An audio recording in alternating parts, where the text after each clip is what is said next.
Good day everyone! Kamusta po ang lahat? Meron po tayong ulit babasahin para sabay-sabay po tayong ma-remind na may natutuo po na may impyerno sa kabilang buhay. May tatlong uri ng impyerno po. Ang una ay Hades, ang pangalawa ay Tartarus, ang pangatlo ay Gehenna.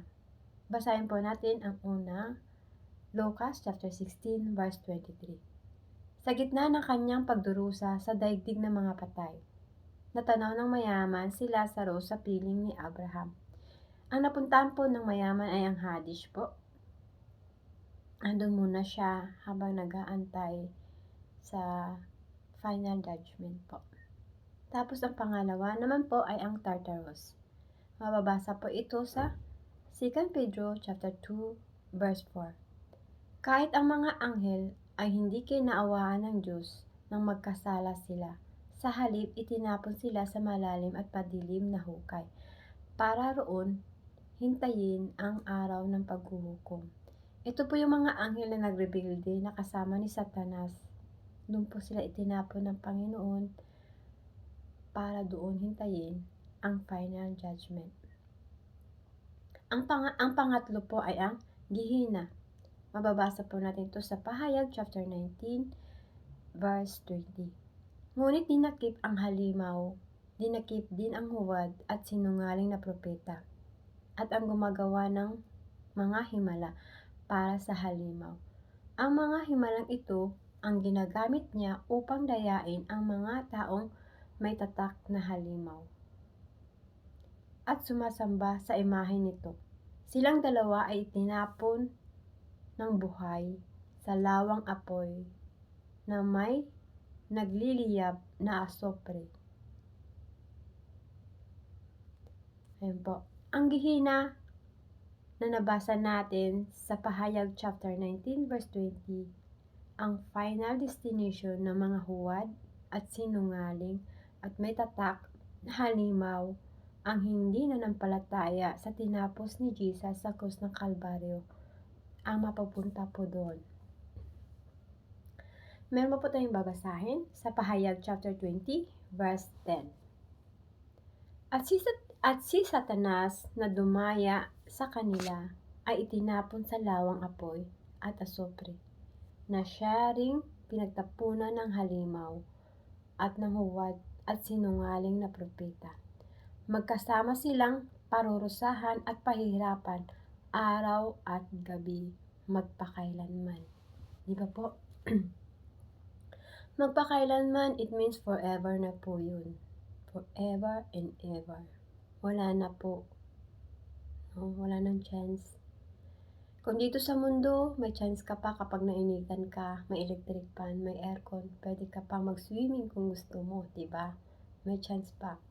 Pero once na nandun ka na, wala nang chance.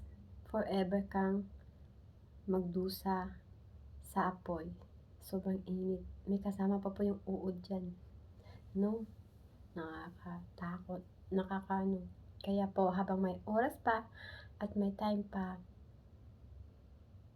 manampalataya tayo kay Jesus, manindigan, at magtiwala na si Jesus ang tagapagligtas ng ating mga kaluluwa.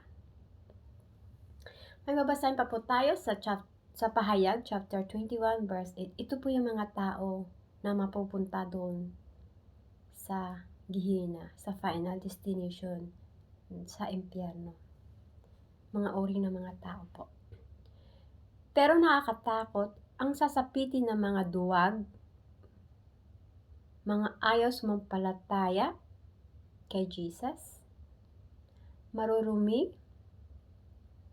ang mga gawain, mga mamamatay ng tao, mga immoral, mga mangkukulam, mga sumasamba sa mga Diyos-Diyusan, at lahat ng sinungaling.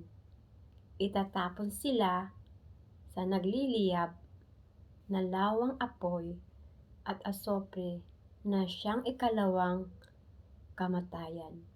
Napakalinaw po, di ba? Ang lahat dyan, mga sumasamba sa Diyos-Diyusan, mga sinungaling. Kaya po, baguhin mo na po, 'wag na nating ugaliin ang magsinungaling. Dahil isa po 'yan na katangian ng tao ang mapupunta sa impyerno. Kaya habang may panahon pa at may oras pa, 'wag ka nang magsinungaling. Maging totoo ka sa sarili mo dahil ikaw at ang sarili mo ang siyang mananagot sa lahat. Walang iba. Kaya love yourself the way God love you. Yan lang po at maraming salamat.